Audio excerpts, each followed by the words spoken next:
Hey everyone, and welcome back to my channel. So today we have a new subscription. I've never used these guys before. It's a book subscription, so I was doing LitJoy, which I think I'm actually going to go back to them. Unless I can find another reading subscription. So if any of you out there have any suggestions for that, please leave the comments down below. If you're new to my channel, hi, my name's Rose. Welcome to my channel. If you'd like to become part of our family, please hit the subscribe button. All comments are welcome, whether you don't like my review, have anything, just leave it down below because I love listening, or not listening, but I love hearing from you guys and, responding. So again, this is a new subscription. Also, I'm not editing this video because I just don't have time. So if we have a blooper, something falls, whatever, have a nice laugh with me. But getting back to this. So, new subscription. This is from the Shelflove crate. On the previous videos that I've seen of people that get this box, it seems like it comes in a box, right? Because, well, that would make sense. Like, it's a subscription box, not a subscription bag. As you can tell, I've already opened it because, well, I'm like, is this something maybe additional? Like they forgot to put in my box and maybe my box isn't here and this arrived early. I wasn't sure exactly what this was because, again, I was expecting a box, not a bag. So, 0 points so far for Shelflove crate. 0. Because the bag is just... like, anything could have happened to this bag. It could have been ripped in the post office, and then therefore the item that's inside of it would have been damaged. And then what? The box is sold out. So, well, the bag, because it's not a box, is sold out. So I would have been screwed. So there's my one thing. 2, if they are trying to save on like trash, with not having the box, and then you don't have to worry about all of the paper wiggly worms, then send something to the people. One other thing that I have against Shelflove, there is like 0 communication with this company. Their website is pretty much plain Jane. You create an account, that's all you're going to get. You don't get any shipping notifications on there. There's no way to track anything that you've purchased. You just kind of assume they got your order, and whenever it ships is when it ships. There's not even like any updates anywhere. It drove me nuts trying to figure out, I know they took my money in December. Am I getting a January box? I mean, it's the 29th of January, for heaven's sakes. Okay, so there's that little rant. On to what came in the bag, not the box. So first we have this. So it says, Break the Chains and Take What Is Yours by Scott Rentigan, which is also the author of the book that we have. So this is a book sleeve. It's kind of like a fake pleather feel. It is big. It fits the biggest book that I own as far as width is concerned. So I am currently reading Queen of Darkness and Air, which is by Cassandra Clare, and it fits in this. So I am pretty excited to have this. I don't get the quote or anything because I've never read the book.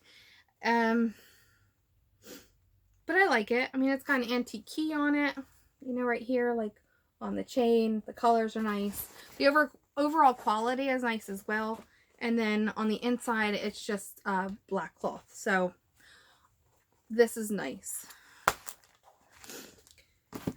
The next things that we have in here are these. So, socks. They look like they have Santa hats on them. So I was thinking, well, maybe these are like leftover from Christmas.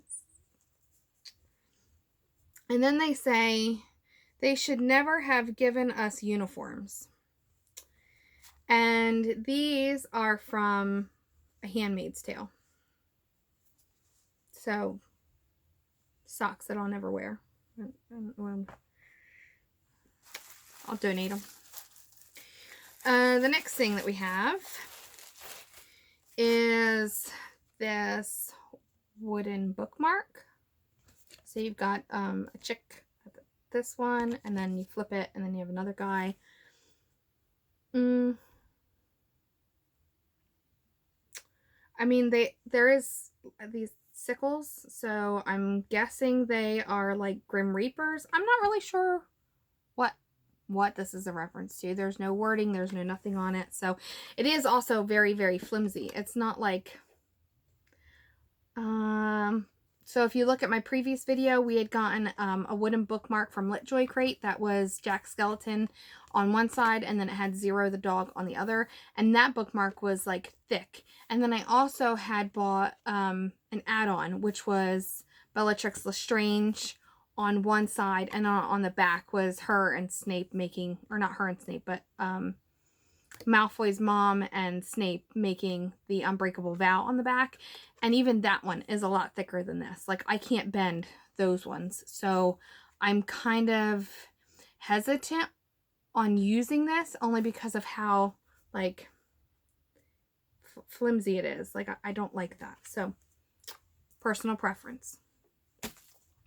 The other thing that we got is, if we burn, you burn with us. So it's just a sticker. It's got Katniss's face on there, and then of course you've got the Mockingjay. Pretty nice. I'm actually just gonna stick this in my Hunger Game book because, well, why not?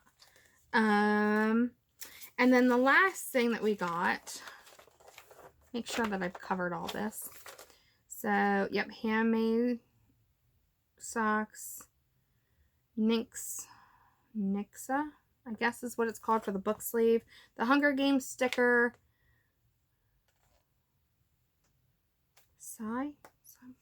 This is called a sickle, isn't it? Maybe I'm saying it wrong. Whatever the hell that stupid thing is called that the Grim Reaper uses to cut people's heads off. So you have that bookmark. And that is featuring Citra and Rowan. No idea who they are. If you know, leave a comment down below. And then we have Red Rising mugshots. So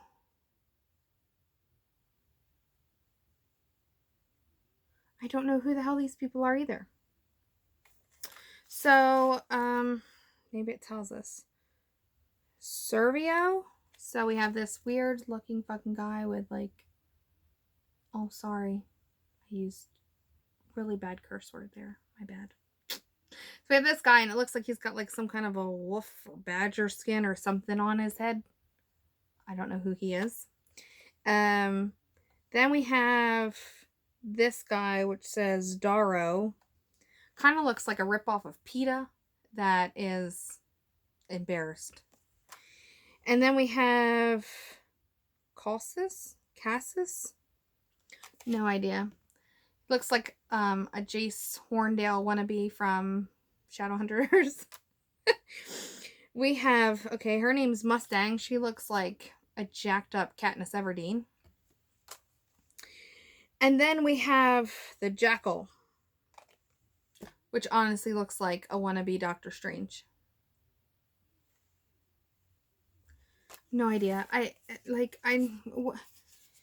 It would be great if you had some sense. And maybe they have to do with the people in the book, but I don't think they do. I have no idea who these are. Whatever. I'm not very happy with what I've gotten. Oh, and the other thing too. So, just a rundown. So, LitJoy Crate, I think, is like $30. Maybe 35 bucks with shipping. This was like over $40. Over $40. Yeah. Okay, so we got this, a sticker, and then we got some mugshot cards of who I don't know, socks, flimsy bookmark. This is the only thing I've liked out of the whole thing, this.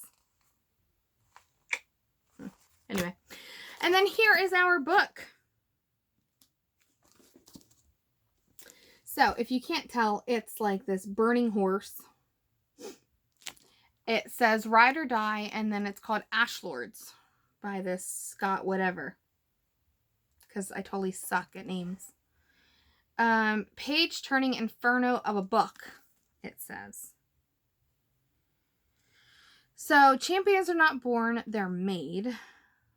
We have Imelda is a dividend, I guess. Dividend. I have no idea what the hell that word is. Too poor to afford the cost of entry until her alchemy videos create a media storm that throws her headfirst into the competition as a fan favorite. Okay. We have Pippa, which is an Ash Lord, the ruling class, and the expected winner. But when she falls for a competitor, will she ruin the chances of inheriting the crown?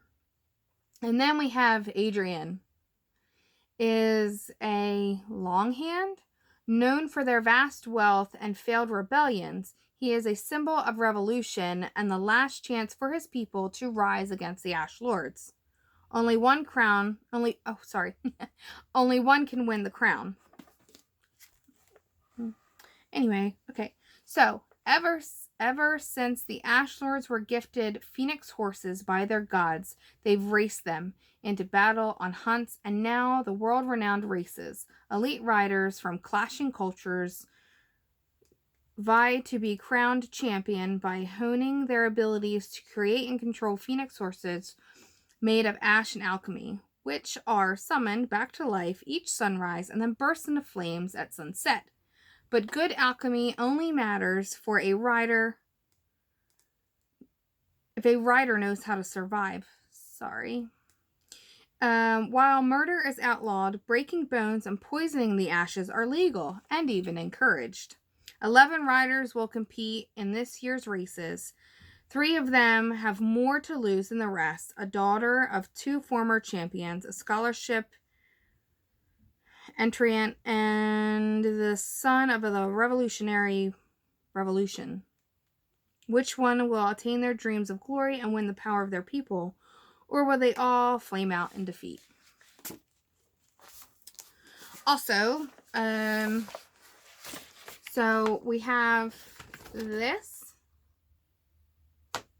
is our book cover, and then on top of that, I don't know if this is the exclusive book cover that they give you, or if it's this one's that's the exclusive book cover. They don't really tell you. So here is the second book cover that you get. It just says Ash Lords, and on the back it has a flame. It says Ride or Die, which I'm guessing this is probably the bonus one, only because this one has all the writing and like the scan barcode and all that stuff, whereas this one doesn't. So there's that. So we have this extra one. It just, oh yeah, and duh, it's a Shelflove crate exclusive cover. Honestly, between the two, I don't like this one. I mean, you've got running horses down here, but then you've got circles and triangles and kind of looks like a pentagram or a Star of David in there. Maybe that's for like the alchemy. I don't know. I personally like this one better. I think this one looks better compared to this. But whichever. Teach their own. This sounds like a boring book. However, since I've basically paid $40 for the book because I haven't liked anything in this whole crate except for the book cover, I will give it a shot. So, on the next review that I do, I'll give you a review of this book, let you know what it was like. Did I like it? Did I hate it? Was there a surprise? Did I actually start to hate it and then all of a sudden I loved it? That could be possible. So, so this is this one. So this is what we're gonna read. I only have 25 pages left of The Queen of Darkness and Air, so as soon as I'm finishing up that, I'll go ahead and jump into this, and we'll see what it's like. Now on to review of our last book. 1 second. Okay, so again, last book came from LitJoy. It was their December box, and it had to do with Jane Austen. Like, everything was wrapped around Jane Austen, which is great. I do like Jane Austen. I love Pride and Prejudice, Sense and Sensibility, Emma, Mansfield Park. Love it all. This was our book, Dangerous Alliance.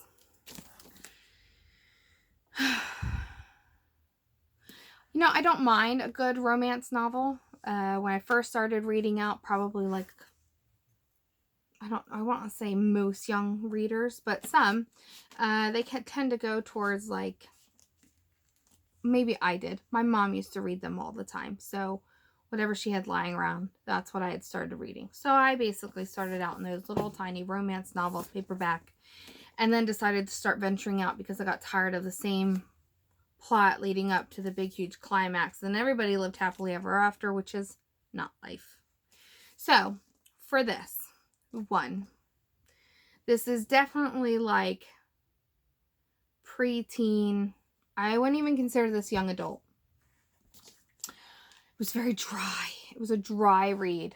I struggled, and normally I don't struggle until probably like the last maybe 30 pages.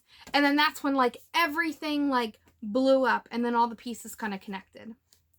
They basically had you looking at a character. They wanted you to keep focusing on this character, that this character was the bad person, when in reality it was the guy that, well, nobody was pointing fingers to, but as an avid reader, I'm like, it's not that guy. They like are pointing you in that direction so that you hate him. In all reality, it's the guy's brother.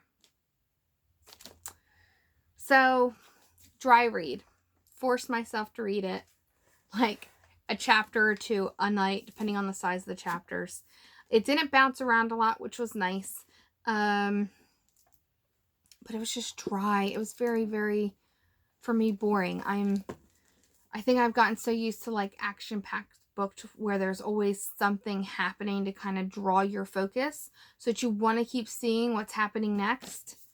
This didn't have me wanting to see what happened next. It really didn't. But if you have a young daughter that you want them to maybe get into reading and like a nice soft romance with a little bit of murder, mystery, dating in like the I wouldn't even say 1800s. I would say like 1900s. Like 19, isn't this in the 1900s? Hold the phone. Pretty sure. No, it's 1817 is supposedly when this starts. And to be honest, I didn't feel like I was in 1817.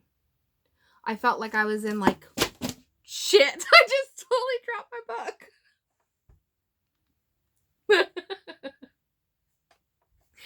Okay, I'm not editing. So basically, it felt like I was in like 1912, 1920s. I mean, people still used horse and carriage back then, and you still had people that would go and escort women, and you wouldn't have a virginal bride without an escort to go meet a guy. Like, that's what it seemed like. It did not seem like 1800s to me. It really didn't. Especially early 1800s, for Christ's sakes. So, for me, not that great. For a young girl that likes, like I said, love stories, a little bit of a murder mystery twist to it, yeah. Ending up with the person that they actually love, not realizing that they love them, that's the book for you. Totally the book for you. Other than that, I won't reread it, which is sad because I love books so much. Like, I have a whole library. I'm like staring at them right now. Anyway, that is all for tonight. I hope you like this review. Again, if you have any comments, questions, suggestions, whatever, please leave them down below. If you know of another like book subscription box that I should try, please link that down below as well, or tell me about it down below, whatever. I'm not getting LitJoy's Crate for February because I don't want to read about a fairy tale that's being retold. I don't really give a shit about fairy tales. I don't know what I want, but it doesn't seem like something that I would absolutely like. And actually, a friend of mine at work is getting the box, so if I want to read it, I'll ask her for it. But anyway, that's it for tonight. Thank y'all for tuning in, checking us out, and I'll see you in February. I will do something in February. I don't know what. Maybe I'll go over, like, maybe I'll actually do this book because it's so small that I honestly think if I read a chapter a night, I'll be back in like 2 weeks. So we'll see. Stay tuned though. Bye.